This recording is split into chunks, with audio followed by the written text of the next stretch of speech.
We're just a day away from the highly anticipated Artemis II launch, and it is something else. We're going to get a live interview here in just a moment. I wanted to talk to you about the weather considerations, the criteria that NASA has with the launch, and there's a lot that needs to go right in order for the launch to go off. And when you talk about weather, they won't even tank or fuel the rocket if they have certain things. If it's too cold, for instance, if they have a 24-hour average temperature of 41.4 degrees Fahrenheit, they'll delay the tanking. If the winds at 132.5 feet are sustained at over 43 miles per hour, they'll delay the tanking or fueling of the rocket.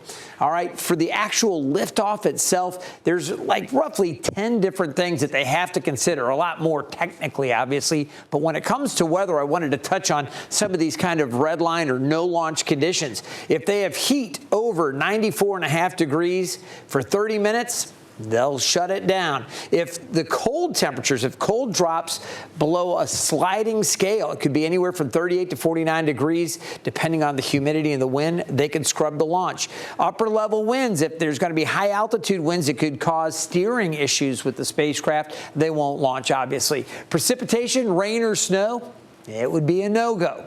If there is lightning, okay, if there's lightning detected within 10 miles in the last 30 minutes, that also is a no launch.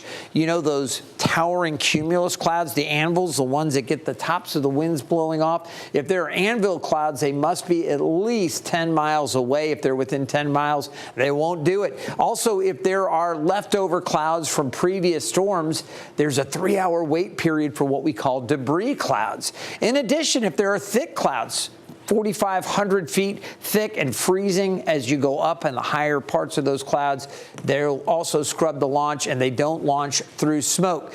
With all of that, they also have to consider solar activity and extreme solar flares and radiation that can damage electronics and obviously block signals as well. And then there's this wild card rule where the launch director has a final say for rare phenomena. If there's anything that the launch director says, hey, we don't like it, they can also say no. So how are things looking as we head into that launch window for tomorrow evening? Right now, at least at last check, the odds of this thing happening, there's an 80% probability of favorable weather. So we're keeping our fingers crossed. Right now, it looks like the weather's going to be cooperative, but I'll tell you somebody that is keeping a very close eye on it and letting us know more about it. We have from NASA, Elkin Narina, and you are the launch system resident manager for NASA's Kennedy Space Center. Elkin, thanks so much for joining us. And for those people that may not know, why don't you tell us a little bit about Artemis II? Thank you for having me. So Artemis II, this is a historic mission we have here about, launching tomorrow. This mission is to lay the groundwork, testing technologies with the astronauts aboard to go farther than we've ever gone, around the moon with humans, and then getting ready to get a lunar presence going on our future missions.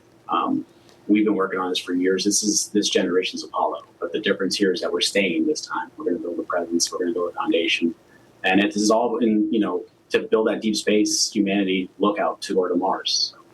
This is wild. So they're actually going to go around the dark side of the moon, and this will be like the farthest that humans have been from Earth in quite a long time. That's correct. Yeah, they're going to go about 4,700 miles farther from the moon, the farthest anybody's ever been. They're going to be testing those new technologies. They're going to be testing life support systems on how they're going to react to being in the bodies in space, and then building on that to see how we're going to be living on the moon eventually. In the next couple of years. Now, the hope is that eventually we're going to have this established lunar base, and the thinking is it's going to be towards the southern pole of the moon. Is that correct? That's correct, yeah. The southern pole of the moon we found as the resources we would need to build a sustained presence on the moon that we can use the environment of the moon to live off of and build an overall longer-term community, if you will, on the moon. I think it's interesting, these space missions, they build on previous space missions. You're always learning. What is the real hope with this mission? I mean, there's a potential to learn a lot, but what are some of the things that we're most hopeful that we're going to get from this mission? So for Artemis 1, we learned about the rocket and, making sure the rocket was ready to go for all the future missions from there on. For Artemis 2, it's about the people, about the astronauts, and learning how they're going to be, working around the moon, how we're going to be able to communicate with them, how they're going to be, the spacesuits, everything, how that's going to interact with future missions, and what that means for like the Artemis 4 and 5 astronauts on what they're going to need to develop when they live on the moon.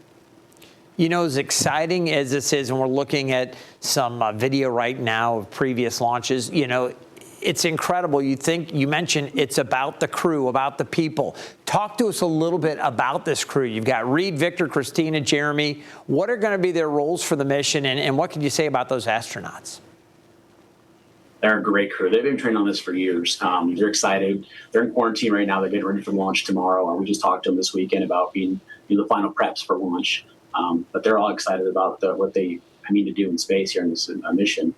They're going to be testing each of them different technologies, doing science experiments as well, but also relaying back to mission control on what they're going to be seeing around the moon and what we're going to apply for those future landing missions. It's interesting, you mentioned this crew's prepared, and we've heard them interviewed previously. Some of the quotes are saying, hey, we're ready to go.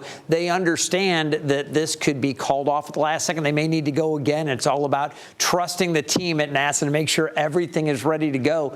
How tough is that? I mean, what could you say to all of these astronauts that are so brave and they have to be flexible? It really, I think, speaks to their character, their whole mental makeup, everything about going into something like this.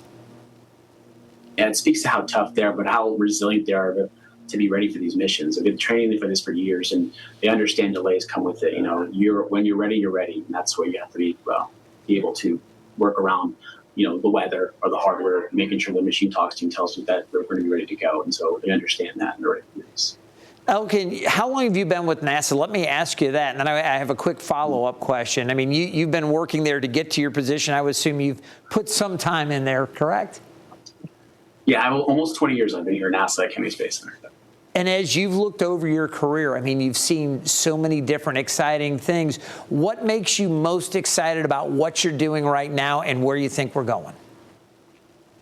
Yeah, I've worked on the shuttle missions, I've worked on the Ares program, and now on Artemis. And I think the most exciting thing about this one is we're going farther. We're this generation's Apollo. We're going to build a moon presence. And I feel like the history that we're building here is going to be huge for future generations.